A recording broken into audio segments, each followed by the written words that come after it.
के जो बच्चे हैं उन्होंने परीक्षा पे चर्चा गीत भी तैयार किया है जो कि प्रधानमंत्री के समक्ष प्रस्तुत करेंगे।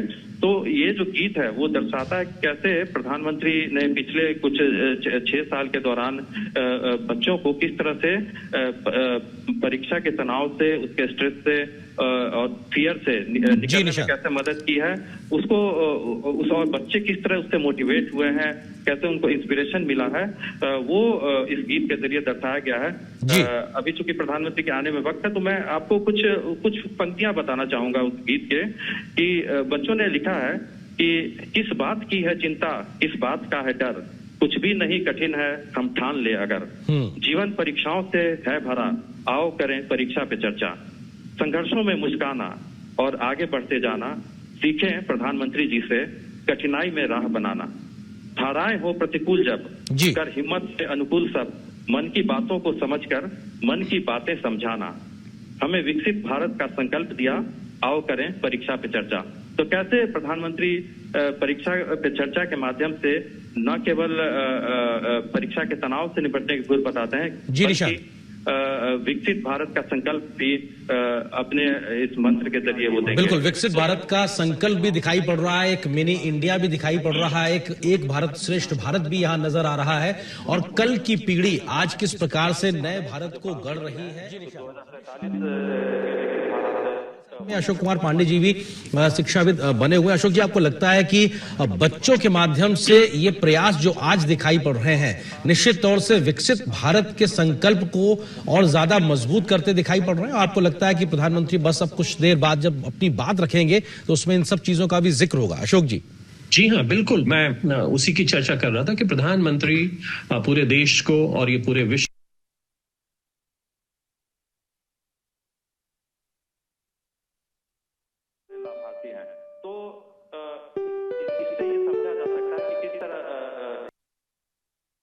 के इनोवेशन से ये देश 2047 में जब हम 100 वर्ष अपनी आजादी के पूरे करेंगे तो एक विकसित भारत का जो सपना है उसके कर्णधार यही बच्चे होंगे। उनकी पूरी चर्चा में ये संदेश अवश्य ही छिपा होगा। बिल्कुल, और हमने देखा कि बीते 6 संस्करण में भी किस प्रकार से टाइम मैनेजमेंट की बात हो, कुछ अगर गलत हो गया है तो कैसे उसको बेहतर करने के प्रयास करने की बात हो, स्वास्थ्य मानसिक हो किस प्रकार से अपने आप को स्वस्थ रखना है मानसिक तौर से, इस बात का भी जिक्र रहता है। अशोक जी, आपको लगता है कि मोदी सर की जो मास्टर क्लास जिसका आप जिक्र कर रहे थे, अब उसमें कुछ ही वक्त बचा है, क्या कुछ नए बातें, क्योंकि 1 साल गुजर गया है, क्या कुछ नई बातों का हम एक तरीके से अवलोकन करने की स्थिति में होंगे जब प्रधानमंत्री अपनी बात रखेंगे? जी हाँ, प्रधानमंत्री जी हर बार अपनी चर्चा में कुछ न कुछ ऐसी चीजें लेकर आते हैं जो कि हमारे लिए नई होती हैं। मैं उसके बारे में 2-1 चीजों की चर्चा कर सकता हूं जो प्रधानमंत्री के आने में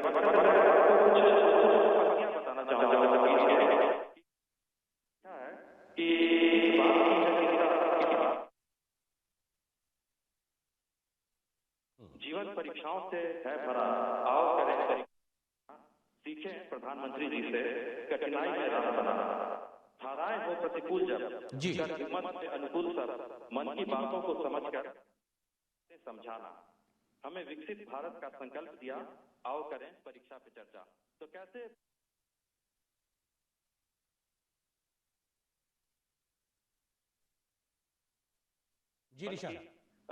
विकसित भारत का इस मंत्र के जरिए वो देंगे। बिल्कुल, विकसित भारत का संकल्प भी दिखाई पड़ रहा है, एक मिनी इंडिया भी दिखाई पड़ रहा है, एक भारत श्रेष्ठ भारत भी यहाँ नजर आ रहा है, और कल की पीढ़ी आज किस प्रकार से नए भारत को गढ़ रही है और भविष्य के भारत। परीक्षा पे चर्चा के 7वें संस्करण के अवसर पर हम सब के प्रेरणा पुंज माननीय प्रधानमंत्री जी के सम्मान में स्वागत संबोधन हेतु आमंत्रित कर रहे हैं देश के शिक्षा, कौशल विकास और उद्यमशीलता मंत्री श्री धर्मेंद्र प्रधान जी को। अशोक जी। जी हाँ, बिल्कुल,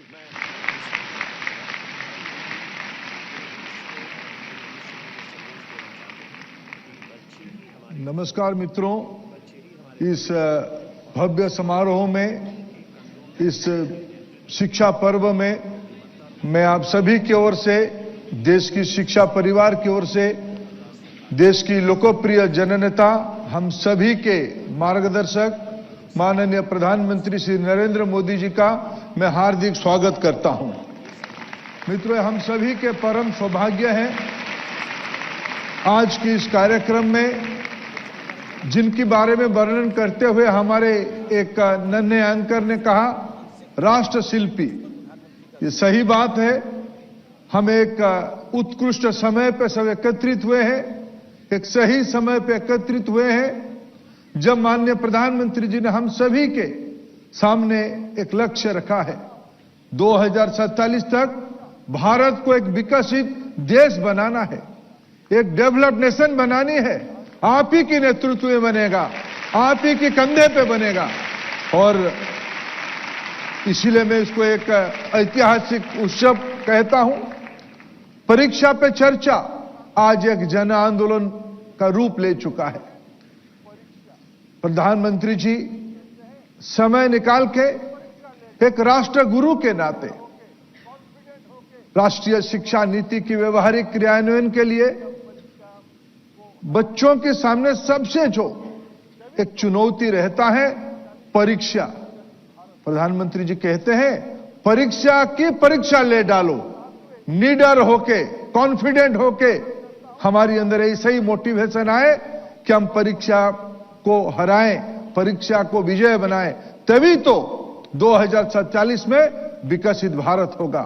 मैं पुनः माननीय प्रधानमंत्री जी को इस 7वें एडिशन में, 7th एडिशन में स्वागत करता हूं। आपकी सभी की ओर से स्वागत करता हूं। बहुत बहुत धन्यवाद।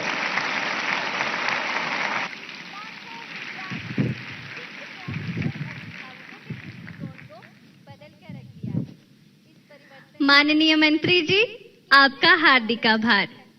परीक्षा पे चर्चा कार्यक्रम की लोकप्रियता और इससे मिली सकारात्मक ऊर्जा ने लाखों विद्यार्थियों, शिक्षकों और अभिभावकों के दृष्टिकोण को बदल कर रख दिया है।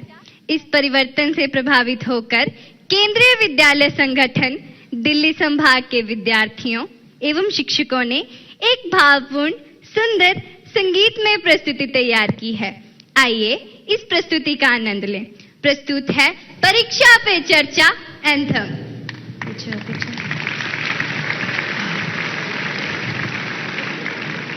Yes.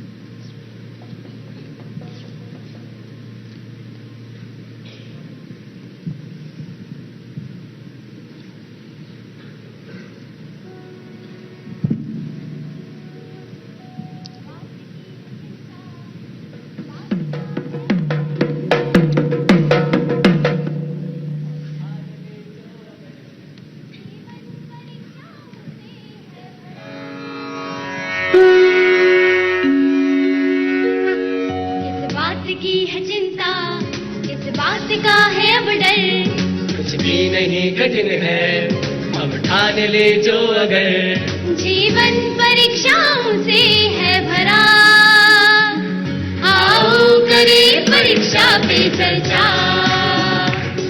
जीवन परीक्षाओं से है भरा, आओ करें परीक्षा पे चर्चा।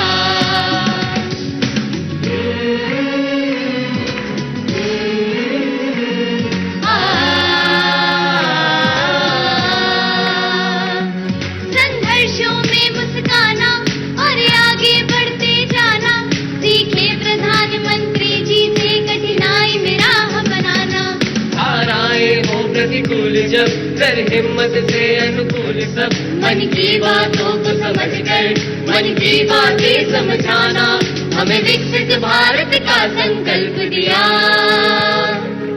आओ करें परीक्षा पे चर्चा, हमें विकसित भारत का संकल्प दिया, गारी गारी गारी गारी सनिसा।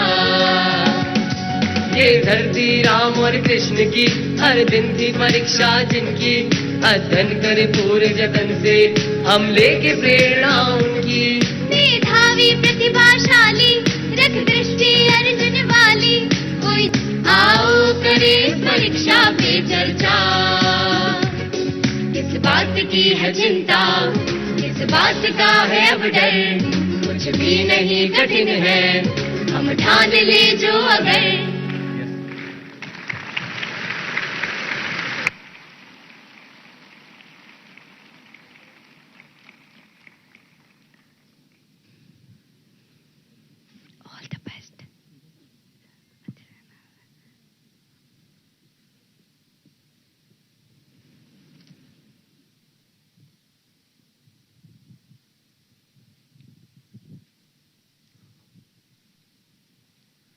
इस शानदार प्रस्तुति के लिए हार्दिक आभार। प्रधानमंत्री जी, लाखों करोड़ों विद्यार्थी, अभिभावक एवं शिक्षक आपसे संवाद करने, मार्गदर्शन प्राप्त करने को उत्सुक हैं और बेसब्री से इन पलों की प्रतीक्षा कर रहे हैं। कृपया परीक्षा पे चर्चा 2024 शुरू करने हेतु मंच पर पधारें। PM sir please.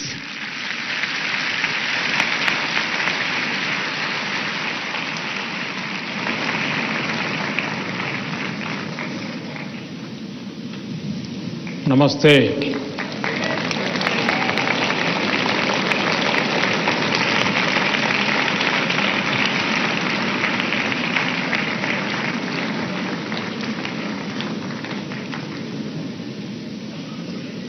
अभी मैं हमारे सभी विद्यार्थी साथियों ने कुछ न कुछ इनोवेशन किए हैं, अलग अलग प्रकार की आकृतियां बनाई हैं, नेशनल एजुकेशन पॉलिसी को आकृतियों में ढालने का प्रयास किया है। जल, थल, नभ और स्पेस और एआई, इन सभी क्षेत्रों में देश की भावी पीढ़ी क्या सोचती है, उसके पास कैसे कैसे सॉल्यूशंस हैं, ये सारी चीजें मुझे देखने का अवसर मिला। ऐसा लगा कि अगर मेरे पास 5-6 घंटे होते तो भी कम पड़ जाते हैं।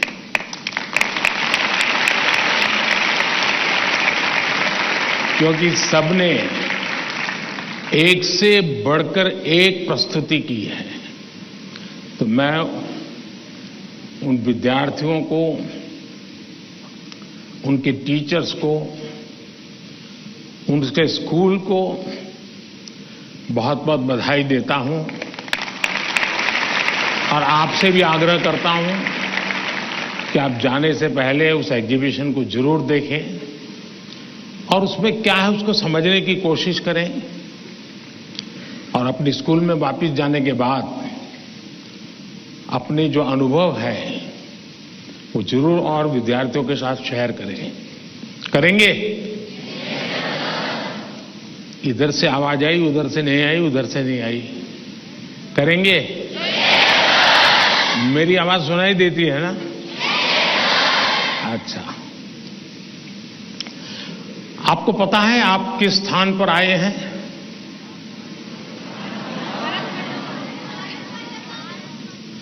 आप उस स्थान पर आए हैं जहां भारत मंडपम के प्रारंभ में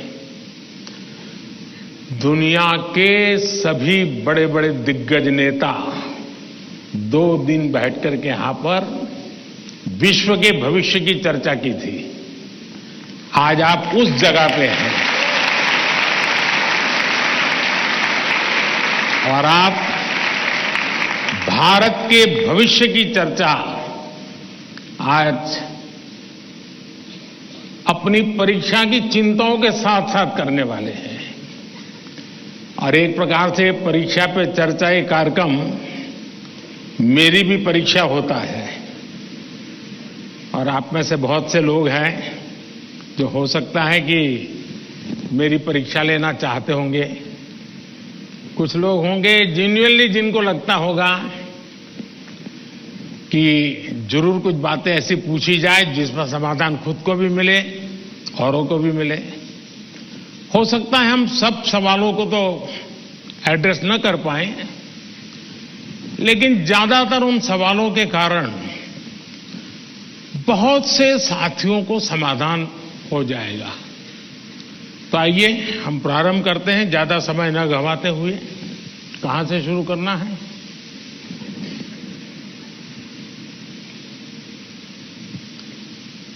प्रधानमंत्री जी, आपके प्रेरक वचनों के लिए हार्दिक आभार। यही जज्बा रहा तो मुश्किलों का हल निकलेगा। जमीन बंजर हुई तो क्या वहीं से जल निकलेगा। कोशिश जारी रख कुछ कर गुजरने की, इन्हीं रातों के दामन से सुनहरा कल निकलेगा। इन्हीं रातों के दामन से सुनहरा कल निकलेगा। प्रधानमंत्री जी, आपका प्रेरक एवं ज्ञानवर्धक उद्बोधन हमें सदैव सकारात्मक ऊर्जा और विश्वास से भर देता है। आपके आशीर्वाद एवं अनुमति से हम इस कार्यक्रम का शुभारंभ करना चाहते हैं। धन्यवाद मान्यवर। प्रधानमंत्री जी, रक्षा, स्वास्थ्य और पर्यटन के क्षेत्र में भारत के सहयोगी अरब देश ओमान स्थित इंडियन स्कूल धारसेट की छात्रा डानिया शबू हमसे ऑनलाइन जुड़ रही है और आपसे एक प्रश्न पूछना चाहती है। डानिया, कृपया अपना प्रश्न पूछिए। Respected Prime Minister, I am Dania Shabu Varghese of Class 10 from Indian School Darsit, Oman.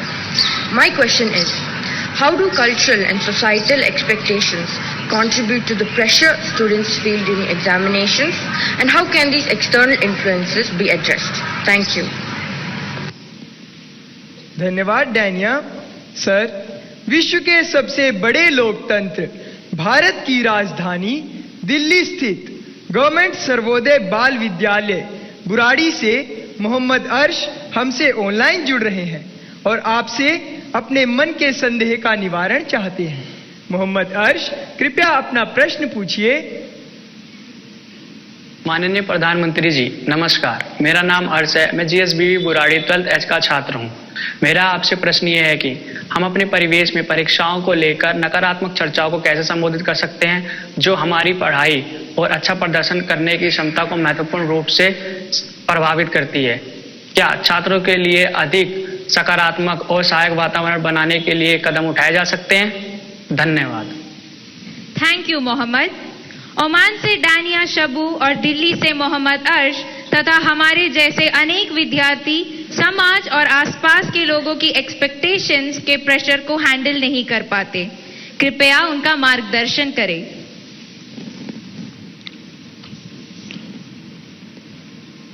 शायद मुझे बताया गया कि ये परीक्षा पे चर्चा का 7वां एपिसोड है और जितना मुझे याद है, मैंने देखा है कि ये प्रश्न हर बार आया है और अलग अलग तरीके से आया है। इसका मतलब ये है कि 7 साल में 7 अलग अलग बैचेज इस परिस्थितियों से गुजरी है और हर नई बैच को भी इन्हीं समस्याओं का सामना करना पड़ रहा है। अब विद्यार्थियों की बैच तो बदलती है, लेकिन टीचर की बैच इतनी जल्दी बदलती नहीं है। अगर टीचर्स ने इन अब तक जितने मेरे एपिसोड हुए हैं उसमें मैंने इन बातों का जो वर्णन किया है, अगर उसका कुछ न कुछ उन्होंने अपने स्कूल में एड्रेस किया हो तो शायद हम इस समस्या को धीरे धीरे कम कर सकते हैं। उसी प्रकार से हर परिवार में ज्यादातर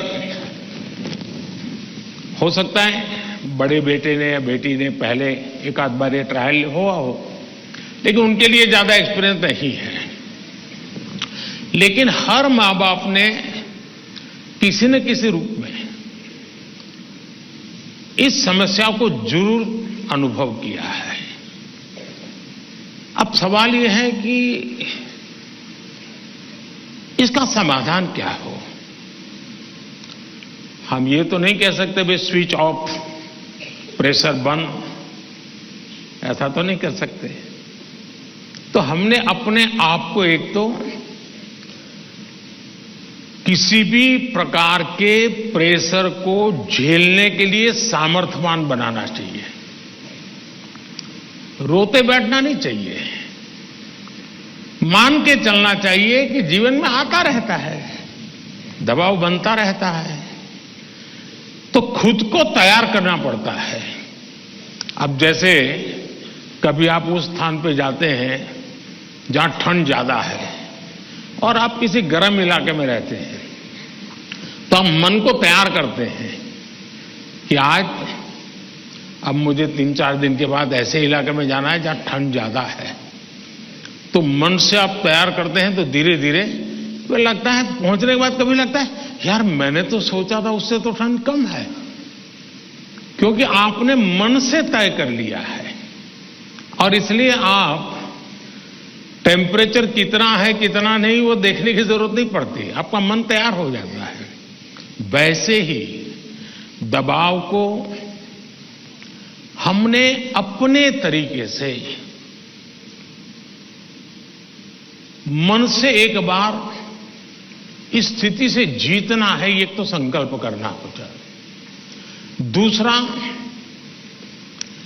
कि जरा दबाव के प्रकार देखें। एक तो दबाव होता है खुद ने ही जो अपने लिए तय करके रखा है कि सुबह 4 बजे उठना ही उठना है, रात को 11 बजे तक पढ़ना ही पढ़ना है, आपने तो इतने आंसर सॉल्व करके ही जीतना है, और बड़ा दबाव खुद ही अनुभव करते हैं। मैं समझता हूं हमने उतना स्ट्रेच नहीं करना चाहिए कि जिसके कारण हमारी एबिलिटी ही टूट जाए। हमने स्लोली इंक्रीमेंट करना चाहिए। चलिए भाई, कल मैंने 7 क्वेश्चन सॉल्व किए थे रात को, आज 8 करूंगा। फिर मुझे वरना मैं 15 तय करूं और 7 ही कर पाऊं तो सुबह उठता है यार देखो कल तो कर नहीं पाए, आज करूंगा। तो एक खुद भी दबाव के प्रेशर पैदा करते हैं। हमने इसको थोड़ा साइंटिफिक तरीके से कर रहे हैं। दूसरा, माँ बाप प्रेशर पैदा करते हैं, ये क्यों नहीं किया, वो क्यों नहीं किया, क्यों सोता रहा, चलो जल्दी उठते नहीं हो, पता नहीं एग्जाम है, और यहां तक कहते हैं देख वो तेरा दोस्त क्या करता है, तू क्या करता है। ये सुबह शाम जो कमेंट्री चलती है, रनिंग कमेंट्री, और कभी माँ थक जाती है तो पापा की कमेंट्री शुरू होती है, कभी पापा थक जाते हैं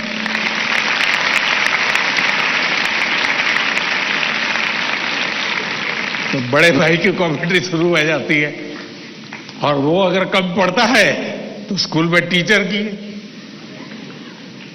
फिर या तो कुछ लोग ऐसे हैं जा तुमको जो करना है कर लो, मैं अपना ऐसे ही रहूंगा। कुछ लोग इसे सिंसियर लेते हैं, लेकिन ये दबाव का दूसरा प्रकार है। तीसरा ऐसा भी होता है कि जिसमें कारण कुछ नहीं है, समझ का अभाव है, और बिना कारण उसको हम संकट मान लेते हैं। जब एक्चुअली करते हैं तो लगता है नहीं यार इतना मुश्किल नहीं था, मैंने बेकार में दबाव झेलता रहा। तो मुझे लगता है कि एक तो इनको पूरे परिवार ने, टीचर ने, सबने मिलकर के एड्रेस करना होगा।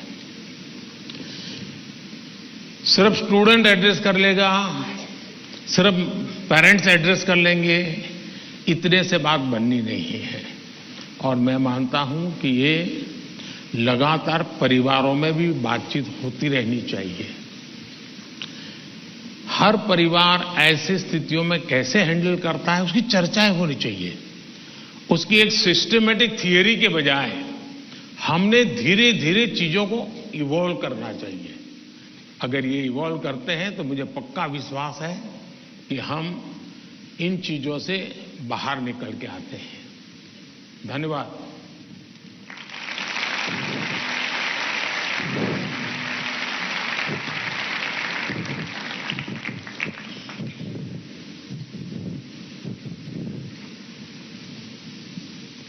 पीएम सर, प्रेशर झेलने का मार्ग सुझाने के लिए आपका धन्यवाद। वीर सावरकर के बलिदान के साक्षी एवं अनुपम प्राकृतिक सौंदर्य के लिए प्रसिद्ध अंडमान निकोबार द्वीप समूह से एक अभिभावक भाग्य लक्ष्मी जी हमसे वर्चुअल माध्यम से जुड़ रही हैं। भाग्य लक्ष्मी जी, अपना प्रश्न पूछिए। माननीय प्रधानमंत्री जी नमस्कार। एक अभिभावक होने के नाते मेरा आपसे सवाल है कि छात्रा पर जो पीयर प्रेशर रहता है, जो कि एक तरह से दोस्ती की सुंदरता छीन लेता है और छात्राओं को अपने ही दोस्तों के साथ प्रतिस्पर्धा करा देता है, उस पर आपकी क्या राय है? कृपया मुझे समाधान दें। धन्यवाद। धन्यवाद भाग्य लक्ष्मी जी। विश्व को सत्य, अहिंसा और धर्म की त्रिमूर्ति प्रदान करने वाली भूमि गुजरात स्थित पंचमहल के जवाहर नवोदय विद्यालय की छात्रा दृष्टि चौहान प्रधानमंत्री जी आपसे अपनी समस्या का हल जानना चाहती हैं। दृष्टि, कृपया अपना प्रश्न पूछिए। माननीय प्रधानमंत्री जी नमस्कार। मैं दृष्टि चौहान जवाहर नवोदय विद्यालय पंचमहल में कक्षा 6 की छात्रा हूँ। मेरा आपसे यह प्रश्न है कि कभी कभी परीक्षा के प्रतिस्पर्धी माहौल में दोस्तों के साथ प्रतिस्पर्धा भी अधिक दबाव पैदा करती है। कृपया सुझाव दें कि इससे कैसे बचा जा सकता है। आप मुझे इस पर अपना मार्गदर्शन प्रदान करें। धन्यवाद सर। धन्यवाद दृष्टि। नेचुरल ब्यूटी से भरपूर, बारिश की पहली बूंदों से भीगने वाला राज्य केरल में स्थित केंद्रीय विद्यालय क्रमांक 1 कालीकट से स्वाति दिलीप हमसे ऑनलाइन जुड़ रही हैं और आपसे अपना प्रश्न पूछना चाहती हैं। स्वाति, कृपया अपना प्रश्न पूछिए। नमस्कार, Honorable Prime Minister Sir. I am Swati Dilip, a class 11 student from PM Sri Kendriya Vidyalaya No. 1 Calicut of Ernakulam region.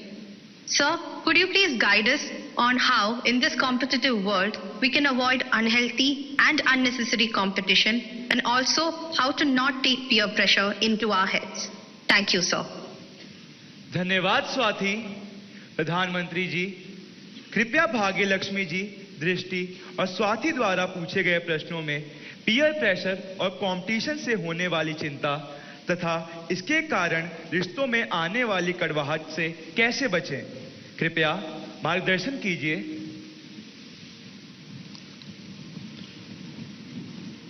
अगर जीवन में चुनौतियां न हो,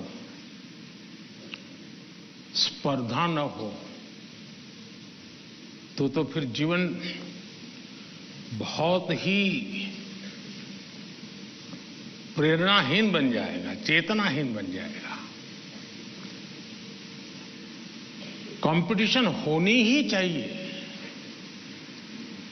लेकिन जैसे एक सवाल में पूछा कालीकट से बच्ची ने, हेल्दी कंपटीशन, इसलिए कंपटीशन हेल्दी होना चाहिए।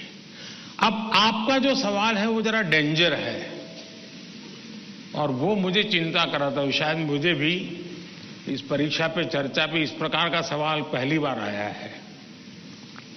देखिए, कभी कभी इस प्रवृत्ति का जहर, ये बीज पारिवारिक वातावरण में ही बो दिया जाता है। घर में भी माँ बाप, दो बच्चे हैं तो दोनों के बीच में कभी एक के लिए अच्छा बोलेंगे, कभी दूसरे के लिए। तो कभी उन दो भाई बहन में भी या दो भाई में भी या दो बहनों में भी, देखिए मां ने उसको तो ये कह दिया और मुझे ऐसा कह दिया। एक इस प्रकार की विकृत स्पर्धा का भाव जाने अनजाने में परिवार के रोजमर्रा के जीवन में बो दिया जाता है। और इसलिए मेरी सभी पेरेंट्स से आग्रह है कि कृपा करके बच्चों की इस प्रकार की कंपैरिजन, अपने ही संतानों की ऐसी कंपैरिजन मत कीजिए। उसके अंदर एक द्वेष का भाव पैदा कर देते हैं और वो परिवार में भी कभी न कभी लंबे समय के बाद वो बीज एक बहुत बड़ा जहरीला वृक्ष बन जाता है। उसी प्रकार से मैंने बहुत पहले एक वीडियो देखा था, शायद आप लोगों ने भी देखा होगा। कुछ दिव्यांग बच्चे, उनकी एक कंपटीशन में सब दौड़ रहे हैं। 12-15 बच्चे अलग अलग फिजिक, दिव्यांग है तो कठिनाइयां है, लेकिन वो दौड़ रहे हैं। इतने में एक बच्चा गिर जाता है। अब ज्यादा बुद्धिमान लोग होते तो क्या करते? वाह, ये तो गया, चलो यार एक तो स्पर्धा में कम हो गया। लेकिन उन बच्चों ने क्या किया? सबके सब जो आगे चले गए थे वो भी पीछे आए, जो दौड़ रहे थे वो भी रुक गए। पहले उन सब ने उसको खड़ा किया और फिर दौड़ना शुरू किया।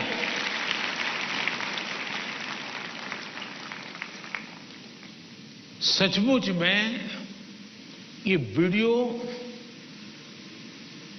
दिव्यांग बच्चों के जीवन का भले होगा, लेकिन हम लोगों को भी ये बहुत बड़ी प्रेरणा और बहुत बड़ा संदेश दे देता है। अब तीसरा विषय है कि आपके दोस्त से आपको किस चीज की स्पर्धा है भाई? मान लीजिए 100 मार्क्स का पेपर है। अगर आपका दोस्त 90 ले गया तो क्या आपके लिए 10 मार्क बचा है क्या? आपके लिए 10 मार्क बचा है क्या? आपके लिए भी तो 100 है ना? तो आपको उससे स्पर्धा नहीं करनी है, खुद से करनी है। खुद से करनी है कि वो 100 में से 90 लाया, मैं 100 में से कितना लाऊं। उससे द्वेष करने की जरूरत ही नहीं है। एक्चुअली तो वो आपके लिए इंस्पिरेशन बन सकता है। और अगर यही मानसिकता रहेगी तो क्या करेंगे आप? अपने से तेज तर्रार व्यक्ति को दोस्ती नहीं बनाएंगे। आप ऐसे जिसकी कुछ चलती नहीं बाजार में, उसी को दोस्त बनाएंगे और खुद बड़े ठेकेदार बन के घूमते रहोगे। सचमुच में तो हमसे प्रतिभावान दोस्त ढूंढने चाहिए। हमने जितने ज्यादा प्रतिभावान दोस्त मिलते उतना हमारा भी तो काम बढ़ता है, हमारा स्पिरिट भी तो बढ़ता है।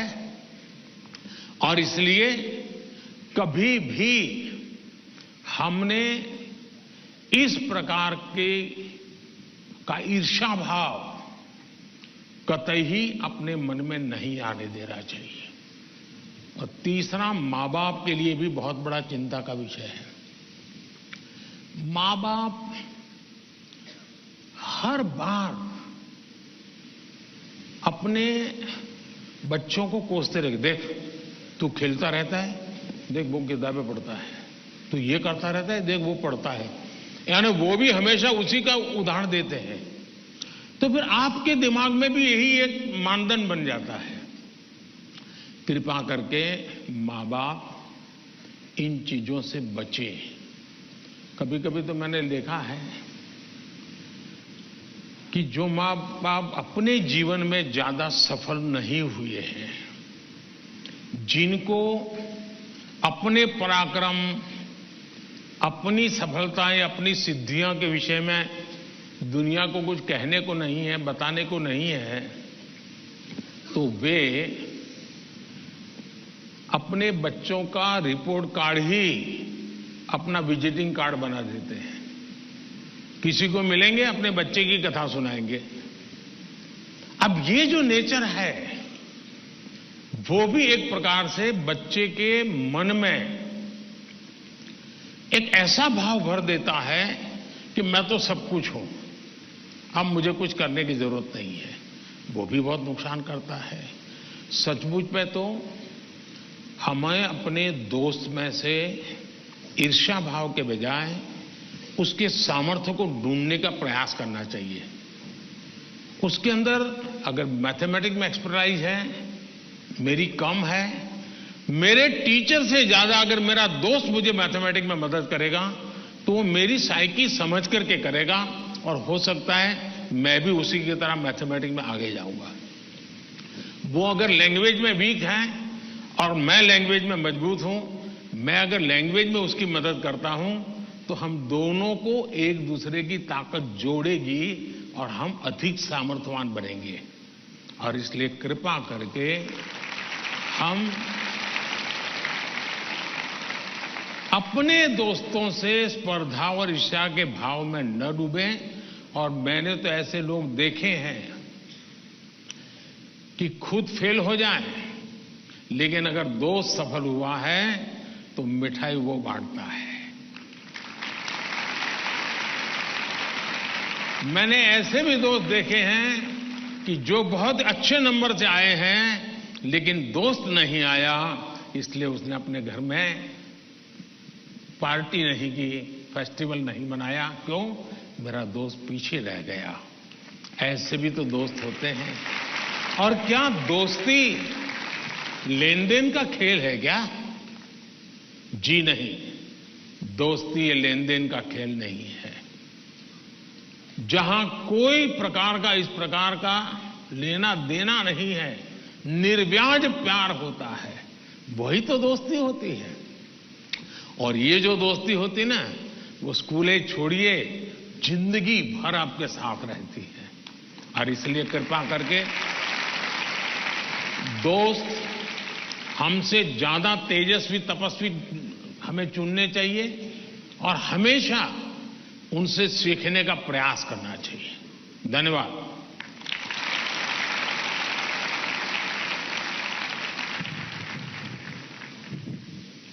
प्रधानमंत्री जी, स्पर्धा में भी मानवीयता का ये संदेश हमें हमेशा प्रेरित करता रहेगा।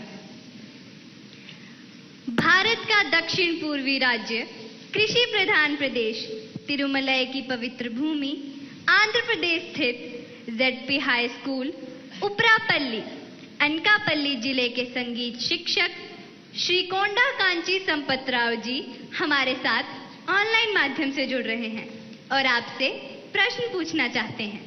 संपतराव जी, कृपया अपना प्रश्न पूछिए। प्रधानमंत्री वर्य वाరికి नमस्ते।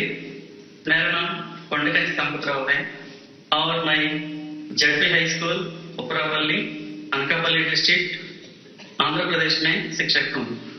सर, मेरा आपसे यह प्रश्न है कि एक शिक्षक के रूप में मैं किन तरीकों से अपने छात्रों को परीक्षा देने में तनाव मुक्त बनाने में मदद कर सकता हूं?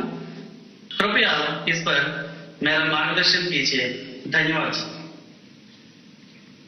धन्यवाद सर। भारत के पूर्व में चाय बागानों तथा सुंदर पर्वतीय प्रदेश, ब्रह्मपुत्र की भूमि, असम के शिव सागर स्थित हाशारा हाई स्कूल से एक टीचर बंटी मेधी जी, जो कि सभागार में उपस्थित है, प्रधानमंत्री जी से एक प्रश्न पूछना चाहती हैं।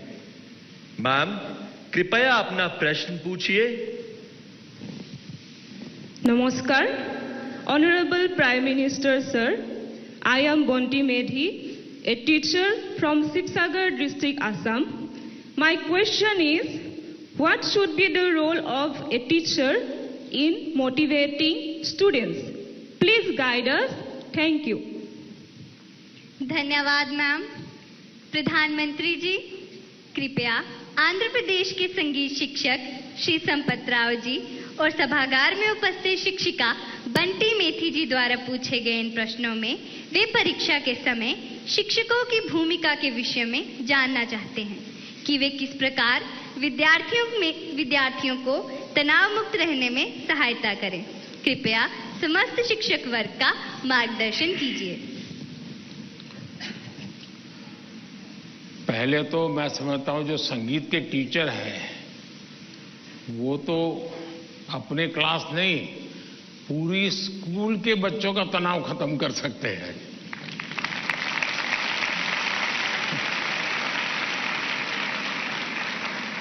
संगीत में वो सामर्थ्य है। हाँ, अगर हम कान बंद कर करके संगीत में बैठे हैं, कभी कभी ऐसा होता है कि हम होते हैं, संगीत बज तो रहा है लेकिन हम कहीं और होते हैं, और इसलिए हम उसका आनंद अनुभव नहीं कर पाते हैं। मैं समझता हूं कि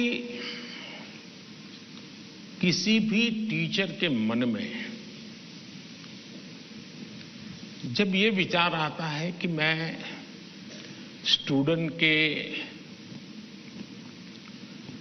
इस तनाव को कैसे दूर करूं, मैं हो सकता है मैं गलत हूं, लेकिन शायद मुझे लगता है कि टीचर के मन में परीक्षा का कालखंड है। अगर टीचर और स्टूडेंट का नाता परीक्षा के कालखंड का है तो सबसे पहले वो नाता करेक्ट करना चाहिए।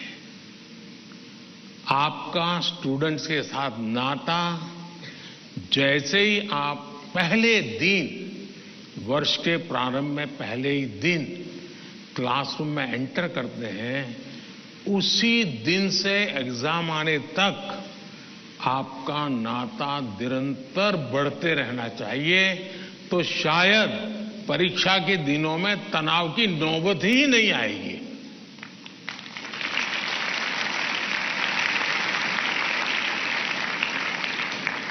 आप सोचिए, आज मोबाइल का जमाना है,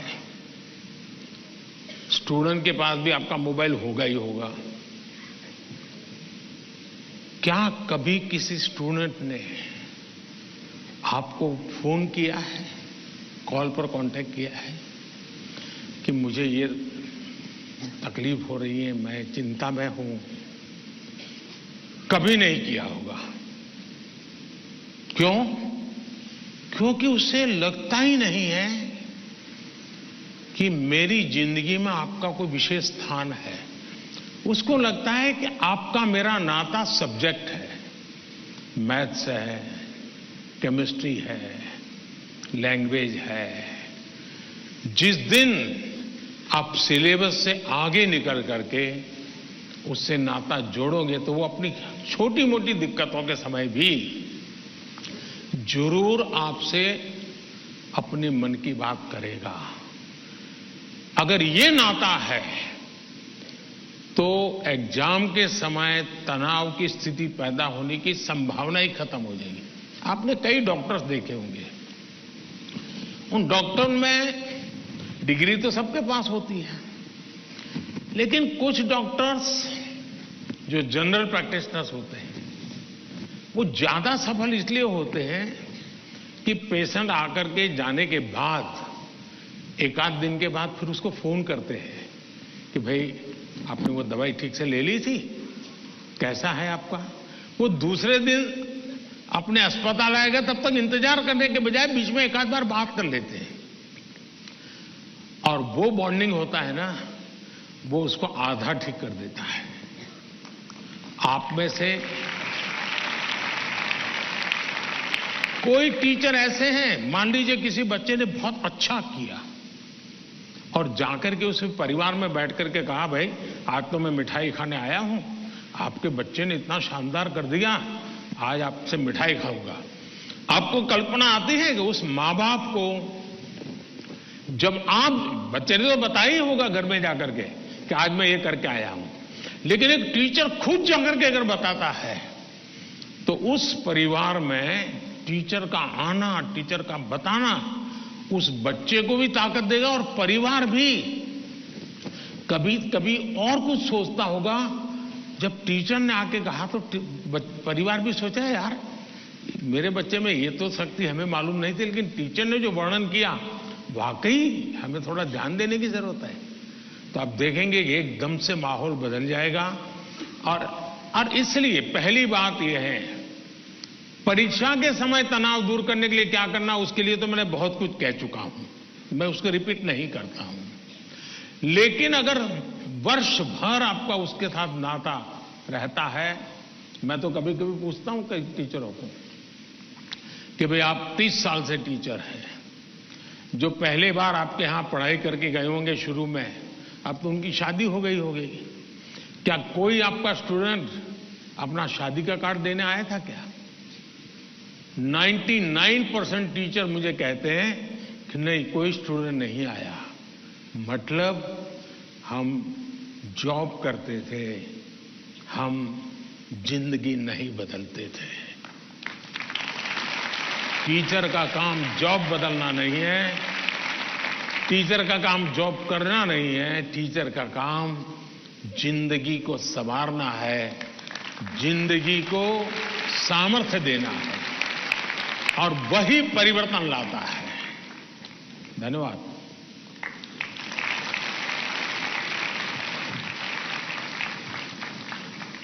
शिक्षक एवं शिष्य के संबंधों में आपसी विश्वास महत्वपूर्ण है। हमें नया दृष्टिकोण देने के लिए धन्यवाद। अद्भुत जनजातीय संस्कृति को समेटे पूर्वोत्तर भारत के राज्य त्रिपुरा के प्रणवानंद विद्या मंदिर पश्चिम त्रिपुरा की छात्रा आद्रिता चक्रवर्ती हमसे ऑनलाइन जुड़ रही हैं तथा परीक्षा के तनाव से मुक्ति हेतु माननीय प्रधानमंत्री जी से अपनी समस्या का समाधान चाहती हैं। आद्रिता, कृपया अपना प्रश्न पूछिए। नमस्कार माननीय प्रधानमंत्री महोदय, मेरा नाम आद्रिता चक्रवर्ती है। मैं प्रणवानंद विद्या मंदिर पश्चिम त्रिपुरा में कक्षा 12वीं की छात्रा हूँ। मेरा आपसे यही प्रश्न है कि पेपर खत्म होने के आखिरी कुछ मिनटों में मैं घबरा जाती हूँ और मेरा लिखावट भी बिगड़ जाती है। मैं इस स्थिति से कैसे निपटूं? मुझे इसका समाधान दीजिए।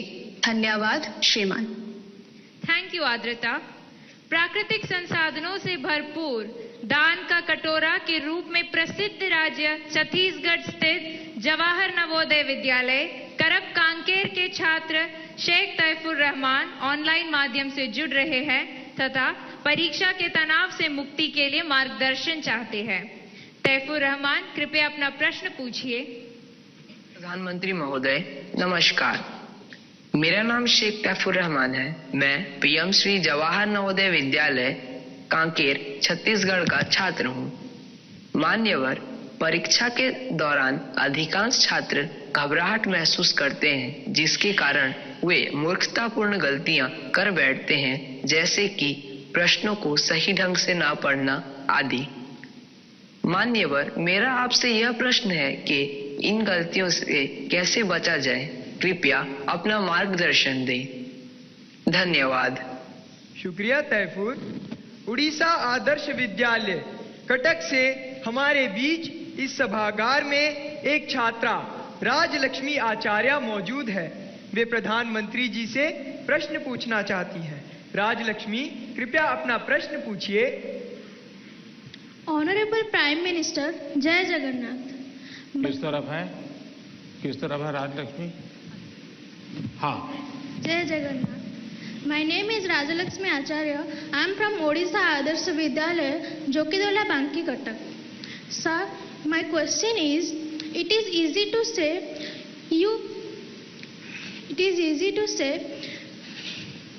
you face exam with a cool mind, but in exam hall the situation is so scary, like don't move, look straight and so on. Then how can it be so cool? Thank you, sir. धन्यवाद राजलक्ष्मी। प्रधानमंत्री जी, आद्रिता, तैफुर और राजलक्ष्मी और इनके जैसे अनेक विद्यार्थियों द्वारा परीक्षा पे चर्चा के पिछले सभी संस्करणों में प्राय ये प्रश्न पूछा जाता रहा है और अब भी ये प्रश्न कुछ विद्यार्थियों के चिंता का कारण बना हुआ है कि वे परीक्षा के दौरान होने वाले तनाव का सामना कैसे करें। कृपया इनका मार्गदर्शन कीजिए। घूम फिर करके फिर तनाव आ गया। अब ये तनाव से मुक्ति कैसे हो? आप देखिए कैसी गलती होती है। कुछ गलतियां यानी रोजमर्रा की हम थोड़ा ऑब्जर्व करें तो पता चलेगा। कुछ गलतियां पेरेंट्स का अति उत्साह कर देता है, कुछ गलतियां स्टूडेंट की अतिशय सिंसियरिटी कर देती है।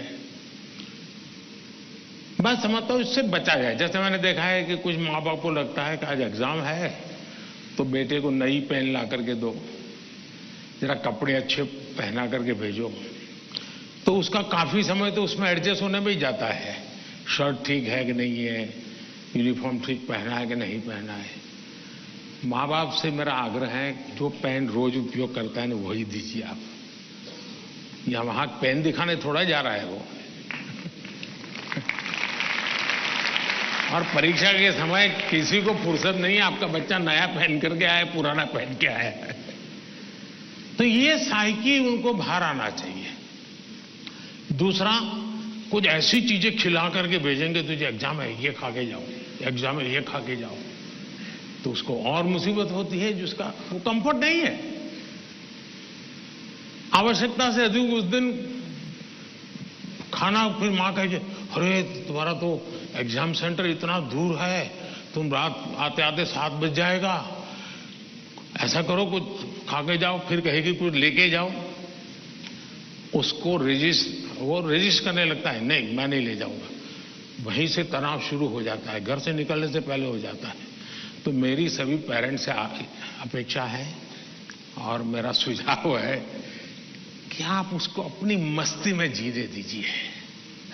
एग्जाम देने जा रहा है तो उत्साह उमंग के साथ चला जाए, बस जो उसकी रोजमर्रा की आदत है वैसा ही रहे वो। फिर जो सिंसियर स्टूडेंट है उनका प्रॉब्लम क्या होता है, दरवाजे तक किताब छोड़ते नहीं, दरवाजे तक। अब आप अचानक इस प्रकार से इवन रेलवे स्टेशन पर भी जाते हैं ना, तो कभी ट्रेन की एंट्री और आपकी एंट्री ऐसा होता है क्या? आप 5-10 मिनट पहले जाते हैं, प्लेटफॉर्म पर खड़े रहते हैं, कहां आपका डिब्बा आएगा उसका अनुमान लगाते हैं, फिर उस जगह पे जाते हैं, फिर सोचते हैं कि पहले कौन सा लगेज अंदर ले जाऊंगा, फिर कौन सा, यानी मन आपका तुरंत अपने आप को ट्रेन आने से पहले ही सेट करने लग जाता है। वैसे ही आपका जो एग्जामिनेशन हॉल है, हो सकता है वो कोई सुबह से आपके लिए खोल के नहीं रखेंगे, लेकिन 10-15 मिनट पहले तो अलाउ कर ही देते हैं। तो आराम से जैसे ही खुले अंदर पहुंच जाइए और आराम से बैठिए मस्ती से। जरा पुरानी कोई हंसी मजाक की चीजें हैं तो उसको जरा याद कर लीजिए, और दोस्ती बगल में तो एक आध चुटकुला सुना दीजिए। हंसी मजाक में पल 5-10 मिनट बिता दीजिए। कुछ नहीं है जान पाने, कम से कम एक डीप ब्रीथिंग करिए, बहुत गहरा सांस लीजिए, धीरे धीरे 8-10 मिनट खुद के लिए जिए। आप खुद में खो जाइए, एग्जाम से बाहर निकल जाएंगे। और फिर जब आपके हाथ में क्वेश्चन पेपर आएगा तो आप कंफर्ट होंगे। वरना क्या होता है, वो आया कि नहीं, वो देखा कि नहीं, वो कैसा है, पढ़ा नहीं, टीचर कहां दिखता है, सीसीटीवी कैमरा है। अरे आपका क्या काम है जी, सीसीटीवी कैमरा किसी भी कोने पर पड़ा है, तेरा क्या लेना देना है जी। हम इन्हीं चीजों में लटके रहते हैं जी, और वही बिना कारण हमारी शक्ति समय वेस्ट करता है। हमने खुद में ही खोए रहना चाहिए। और जैसा ही क्वेश्चन पेपर आ जाए तो कभी कभी तो आपने देखा होगा कि अगर आप फर्स्ट बेंच पर आपका नंबर आया है, लेकिन क्वेश्चन पेपर वो पीछे से बांटना शुरू करता है, तो आपका दिमाग फटकता है। देखिए मेरे से तो 5 मिनट पहले उसको मिलेगा, मुझे 5 मिनट बाद में मिलेगा। ऐसा ही होता है ना, ऐसा होता है ना। अब ऐसी चीजों में अपना दिमाग खपाओगे कि पहले क्वेश्चन पेपर मुझे मिला कि 20 नंबर के बाद मिला, तो आप अपनी एनर्जी, आप परिस्थिति तो पलट नहीं सकते। टीचर ने वहां से क्यों कि आप खड़े होकर नहीं कह सकते पहले मेरे से दो, ऐसा तो नहीं कर सकते। तो आपको पता है ऐसा होना, फिर ऐसे ही अपने आप को एडजस्ट कर लेना चाहिए। एक बार आप ये अगल बगल की सारी दुनिया, और हम बचपन से पढ़ते तो आए हैं, वो अर्जुन को पक्षी की आंख वाली कथा तो सुनते रहते हैं, लेकिन जीवन में आता है तो नहीं, पेड़ भी दिखता है, पत्तियां भी दिखती है, तब आपको वो पक्षी की आंख नहीं दिखती है। आप भी मन में कथाएं सुनते हैं, पढ़ते हैं, तो उसको जीवन में लाने का मौका होता है। तो पहली बात तो यह है कि इन सारी बाह्य चीजों से आप दूसरा परीक्षा में घबराहट का कभी कारण ये होता है, कभी लगता है समय कम पड़ गया, कभी लगता है कि अच्छा होता मैं वो क्वेश्चन पहले कर लेता। तो इसका उपाय ये है, पहले एक बार पूरा क्वेश्चन पेपर पढ़ लीजिए, फिर मन से तय कीजिए कि किस आंसर में कितना मिनट मोटा मोटा मेरा जाएगा, और उसी प्रकार से अपना समय तय कर लीजिए। अब खाना खाते हैं, आप खाने के लिए बैठते हैं तो घड़ी देख करके थोड़े खाते, भाई 20 मिनट में खाना खाना है। तो खाते खाते आदत हो ही जाती है, हाँ भैया इतने में 20 मिनट भी हो गया और खाना भी हो गया। इसके लिए कोई घड़ी और कोई बेल थोड़ा बचता है कि चलो अब खाना शुरू करो, अब खाना बंद करो, ऐसा तो होता नहीं है। तो ये प्रैक्टिस है। दूसरा मैंने देखा है कि आजकल जो सबसे बड़ी समस्या है, जिसके कारण समझ है, आप मुझे बताइए, आप एग्जाम देने जाते हैं, मतलब आप फिजिकली क्या करते हैं? आप फिजिकली पेन हाथ में पकड़ करके लिखते हैं, यही करते हैं ना। दिमाग अपना काम करता है, लेकिन आप क्या करते हैं? लिखते हैं। आज के युग में आईपैड के कारण, कंप्यूटर के कारण, मोबाइल के कारण मेरी लिखने की आदत धीरे धीरे कम हो गई है। जब भी एग्जाम में लिखना होता है, इसका मतलब हुआ कि मुझे अगर एग्जाम के लिए तैयार करना है तो मुझे अपने आप को लिखने के लिए भी तैयार करना है। आजकल बहुत कम लोग हैं जिनको लिखने की आदत है, और इसलिए डेली जितना समय आप अपने पठन पाठन में लगाते हैं स्कूल के बाद, उसका मिनिमम 50% टाइम आप खुद अपनी नोटबुक के अंदर कुछ न कुछ लिखेंगे। हो सके तो उस विषय पर लिखेंगे, और 3 बार 4 बार खुद का लिखा हुआ पढ़ेंगे और खुद का लिखा हुआ करेक्ट करेंगे। तो आपका जो इंप्रूवमेंट होगा किसी की मदद बिना इतना बढ़िया हो जाएगा कि आपको बाद में लिखने की आदत हो जाएगी। तो कितने पेज पे लिखना, इतना लिखने में कितना समय जाता है, ये आपकी मास्टरी हो जाएगी। कभी कभी मन से विषय आपको लगता है ये तो मुझे आता है। जैसे आप मान लीजिए कोई बड़ा प्रसिद्ध कोई गाना सुन रहे हैं, गाना बज रहा है तो आपको लगता है ये गाना तो मुझे आता है, क्योंकि आपने बहुत बार सुना है। लेकिन एक बार गाना बंद करके जरा कागज पे लिखो ना, वो गाना आता है क्या, तो पता चलेगा नहीं यार, सुनते समय जो मेरा कॉन्फिडेंस था, मुझे अच्छा लगता था और आता था, हकीकत में मुझे आता नहीं था। मुझे वहां से प्रॉम्प्टिंग होती थी, इसलिए मुझे वो लाइन याद आ जाती थी, और उसमें भी परफेक्ट शब्द के संबंध में जब बात आएगी तो मैं पीछे रह जाऊंगा। मेरी आज की पीढ़ी के साथियों से बहुत मेरा आग्रह है कि कृपा करके आपकी एग्जाम में एक बड़ी चैलेंज होती है लिखना। कितना याद रहा, सही रहा, गलत रहा, सही लिखते हैं, गलत लिखते, तो वो तो बात का विषय है। आप अपना ध्यान प्रैक्टिस में इस पर कीजिए। अगर ऐसी कुछ चीजों पर अगर आप ध्यान केंद्रित करेंगे, मुझे पक्का विश्वास है कि एग्जाम हॉल में बैठने के बाद जो अनकंफर्ट या प्रेशर फील करते हैं वो आपको लगेगा ही नहीं, क्योंकि आप आदी हैं। अगर आपको तैरना आता है तो पानी में जाने से डर नहीं लगता है आपको, क्योंकि आप तैरना जानते हैं। आपने किताबों में तैरना ऐसे होता है और आप सोचते हैं हाँ मैं तो पढ़ा था भाई, हाथ पहले ऐसे करते, फिर दूसरा हाथ, फिर तीसरा हाथ, फिर चौथा हाथ, तो फिर आपको लगता है हाँ पहले हाथ पैर पैर दिमाग से खप कर लिया, अंदर जाते ही फिर मुसीबत शुरू हो जाती है। लेकिन जिसने पानी में ही प्रैक्टिस शुरू कर दी, उसको कितना ही गहरा पानी क्यों हो, उसको भरोसा होता है मैं पार कर जाऊंगा। और इसलिए प्रैक्टिस बहुत आवश्यक है, लिखने की प्रैक्टिस बहुत आवश्यक है। और लिखना जितना होगा शार्पनेस ज्यादा आएगी, आपके विचारों में भी शार्पनेस आएगी।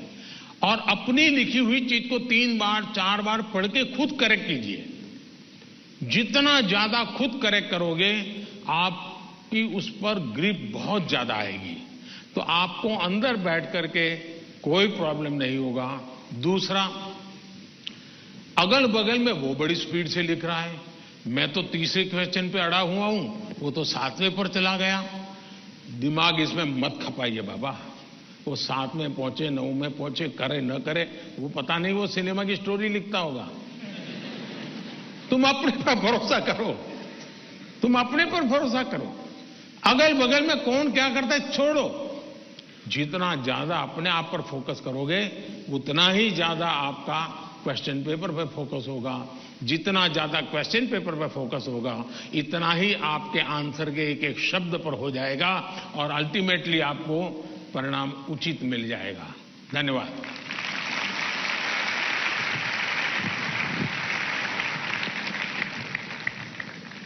धन्यवाद पीएम सर। तनाव प्रबंधन का ये सूत्र जीवन भर हमें प्रेरित करेगा। प्रधानमंत्री जी, राजमंद राजस्थान के छात्र धीरज सुथार, जो कि government senior secondary school Kundwa में पढ़ते हैं, हमारे बीच इस हॉल में मौजूद हैं और आपसे प्रश्न पूछना चाहते हैं। धीरज, कृपया अपना प्रश्न पूछिए। नमस्ते माननीय प्रधानमंत्री जी, मैं धीरज सुथार, मैं राजकीय उच्च माध्यमिक विद्यालय कोंदवा राजसमंद राजस्थान से हूँ। मैं 12वीं कक्षा में अध्ययनरत हूँ। मेरा प्रश्न यह है कि व्यायाम के साथ साथ पढ़ाई को कैसे मैनेज करें, क्योंकि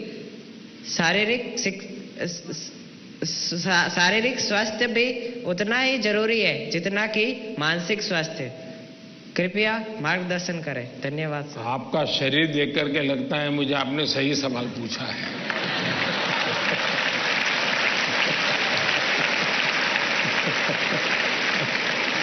और आपकी ये चिंता भी सही होगी।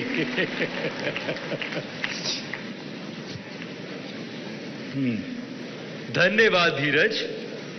अपनी सांस्कृतिक परंपरा और बर्फीली चोटियों पर तैनात सेना के जाबाजों के शौर्य के लिए विख्यात उत्तर भारत के प्रमुख केंद्र शासित प्रदेश लद्दाख के पीएम श्री केंद्रीय विद्यालय कारगिल की छात्रा नजमा खातून हमसे ऑनलाइन माध्यम से जुड़ रही हैं और प्रधानमंत्री जी आपसे प्रश्न पूछना चाहती हैं। नजमा, कृपया अपना प्रश्न पूछिए।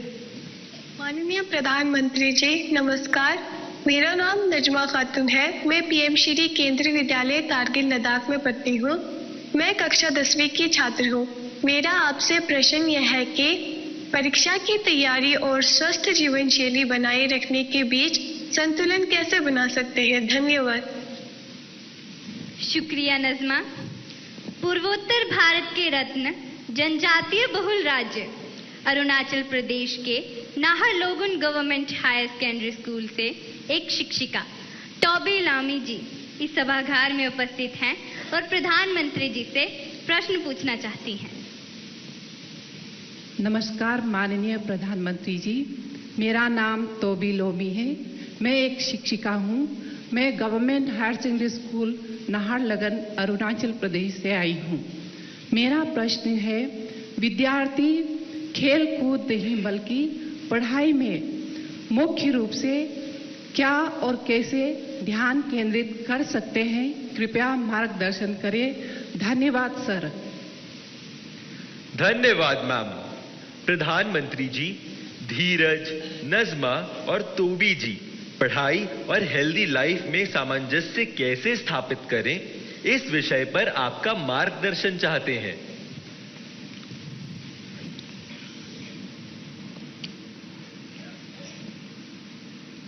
आप में से बहुत सारे स्टूडेंट्स मोबाइल फोन का उपयोग करते होंगे और कुछ लोग होंगे शायद उनको घंटों तक मोबाइल फोन की आदत भी हो गई होगी। लेकिन क्या कभी ऐसा विचार आया मन में कि नहीं मैं रिचार्जिंग में फोन रखूंगा तो मेरा मोबाइल का उपयोग कम हो जाएगा, इसलिए रिचार्जिंग नहीं करूंगा। अगर रिचार्जिंग नहीं करूंगा तो मोबाइल काम करेगा क्या? करेगा क्या? तो मोबाइल जैसी चीज जो रोजमर्रा देखते हैं उसको भी चार्जिंग करना पड़ता है, नहीं करना पड़ता है? अरे जवाब तो दीजिए। रिचार्ज करना पड़ता है, नहीं करना पड़ता है? अगर मोबाइल को करना पड़ता है तो ये बॉडी को करना चाहिए कि नहीं करना चाहिए?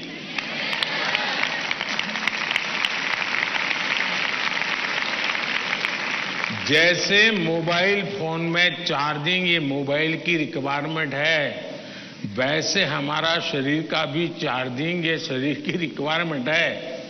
आप ऐसा सोचो कि नहीं पढ़ना है तो बस विंडो बंद, पढ़ाई, बाकी सब बंद, ऐसा कभी नहीं हो सकता है। जीवन ऐसे नहीं जी सकते हैं और इसलिए जीवन को थोड़ा संतुलित बनाना पड़ता है।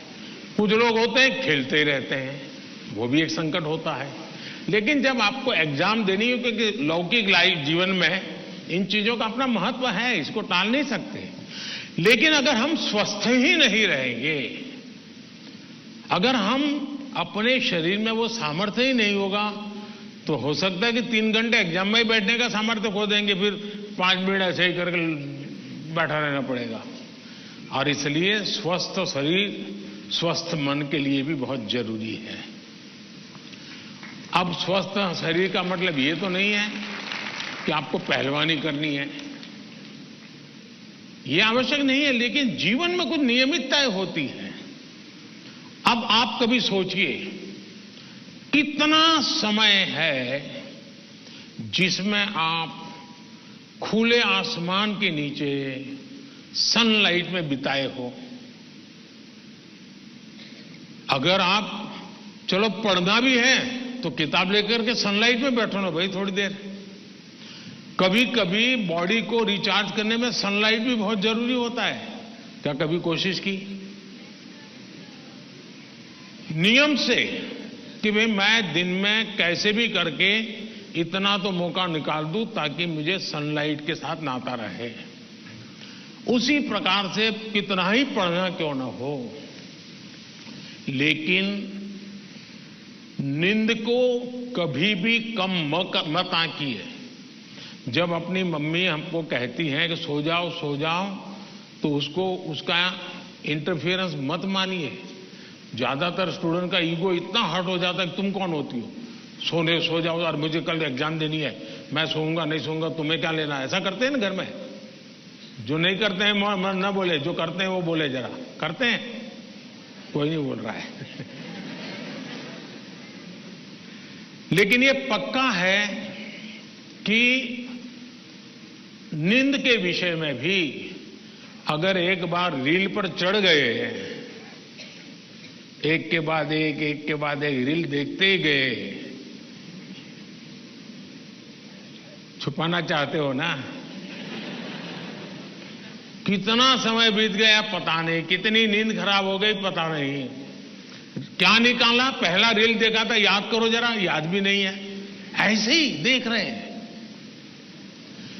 ऐसे हम नींद को बहुत कम आंकते हैं। आज आधुनिक हेल्थ साइंस जो है वो नींद को बहुत तवज्जो देता है।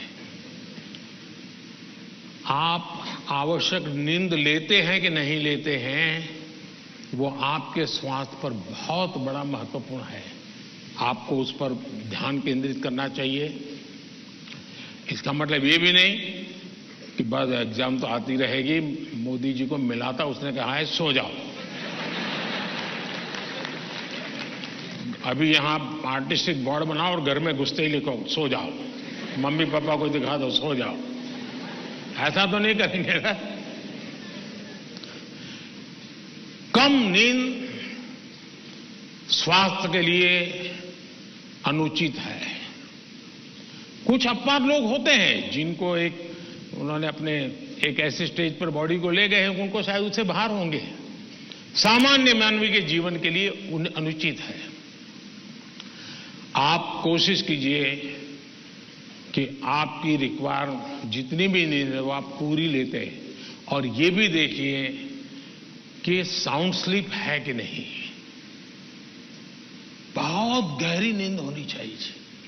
आप हैरान हो जाएंगे, ये जो टीचर बैठे हैं ना, बड़ी आयु के टीचर, ये सुनकर के जरूर चौंक जाएंगे। आज भी मैं इतना सारा मेरे पास काम है ना, आप लोगों जितना नहीं है।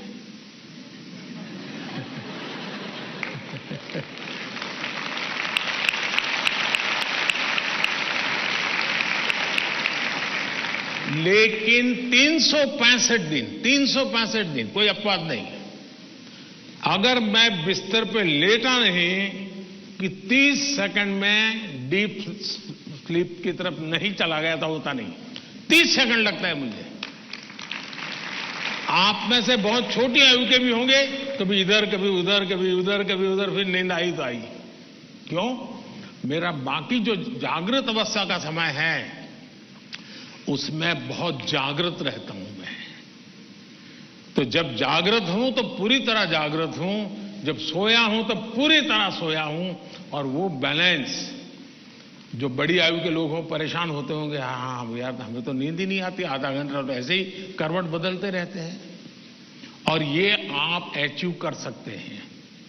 फिर एक विषय है न्यूट्रिशन, संतुलित आहार। और आप जिस उम्र में हैं उस उम्र में जिन चीजों की जरूरत है वो आपके आहार में है कि नहीं है। एक चीज पसंद है, बस खाते रहते हो, पेट भर जाता है, कभी मन भर जाता है, लेकिन शरीर की आवश्यकताएं पूरी नहीं करता है। 10th 12th का एक कालखंड ऐसा है जब आपके पास एग्जाम का वातावरण है, तो एक बार तय कीजिए कि मेरे शरीर को जितनी रिक्वायरमेंट है वो मैं लेता हूं। माँ बाप भी बच्चे को ऐसा ना करें, नहीं आज तो हलवा बनाया, जरा ज्यादा खा ले। कभी माँ बाप को भी लगता है कि क्वांटिटी ज्यादा खिला दी तो बच्चा आज खुश है। जी नहीं, उसके शरीर, और इसके लिए कोई अमीरी गरीबी का मुद्दा नहीं है। जो उपलब्ध चीजें होती हैं उसी में से मिल जाता है जी, उसमें सारी चीजें रहती हैं।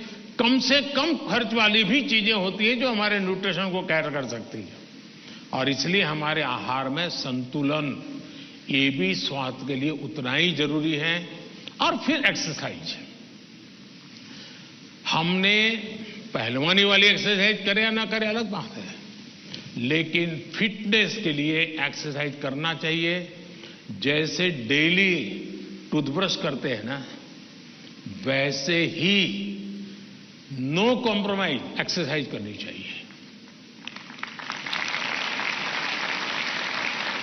मैंने कुछ बच्चे ऐसे देखे हैं, वो छत पे चले जाते हैं, किताब लेके चलते हैं और पढ़ते रहते हैं, दोनों काम कर लेते हैं। कुछ गलत नहीं है, वो पढ़ता भी है और अपना धूप के अंदर चल भी लेता है, एक्सरसाइज भी हो जाती है। कोई न कोई ऐसा रास्ता निकालना चाहिए जिसमें आपकी फिजिकल एक्टिविटी होती रहती है। 5 minute 10 minute dedicated physical activity करनी ही चाहिए। ज्यादा कर सकते तो अच्छी बात है। अगर इन चीजों को सहज रूप से आप लाएंगे, एग्जाम के तनाव के बीच सब कुछ इधर करेंगे वो नहीं करेंगे तो नहीं चलेगा। संतुलित करिए, आपको बहुत फायदा होगा। धन्यवाद।